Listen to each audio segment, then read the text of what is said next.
आत येणाऱ्यांचे स्वागत करतात ती घराची दारे. आपले घर, बंगला, ऑफिस, फार्म हाऊस यासाठी सुंदर डिझाईन केलेली jumbo French door, safety door आणि तीही 18 गेज GI सेक्शन मटेरियल वापरून आणि 80 मायक्रॉन पावडर कोटिंग केलेली, संपूर्णपणे मेंटेनन्स फ्री. नजर खिळून राहील असे आकर्षक सर्व प्रकारचे डोअर्स मिळण्याचे नाशिक मधील एकमेव नाव शिवाय एंटरप्राइजेस.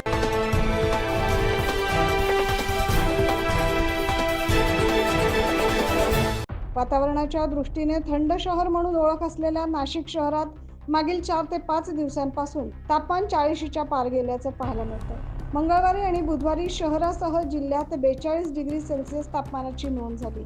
हे तापमान अजूनही पुढील 2 दिवस कायम राहण्याचा अंदाज वर्तवण्यात आलाय. त्यामुळे शेतातील उभ्या पिकांना पाणी कमी पडू लागल्याने त्याचा परिणाम शेतमालावर होत असल्याचं दिसून येतं.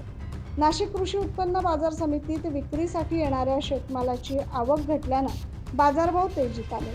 नाशिकमध्ये लिलावात कोथिंबीरची जुडी 75 रुपये तर मेथी आणि कांदा पात प्रति जुडी 50 रुपये असा बाजारभाव मिळाला. उन्हामुळे शेतातील उभ्या पिकांना पाणी कमी पडल्यानं शेतमालाची आवक घटली. त्यातच मागील 2 दिवसांपासून नाशिक शहरात तापमानाने उच्चांक गाठला.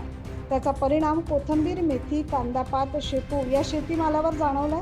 त्यामुळे सर्वसामान्य गृहिणींचं आर्थिक बजेट कोलमडलं असल्याचं देखील पाहायला मिळतं. 9 न्यूज महाराष्ट्रासाठी प्रतिनिधी जितेंद्र नरवाडे.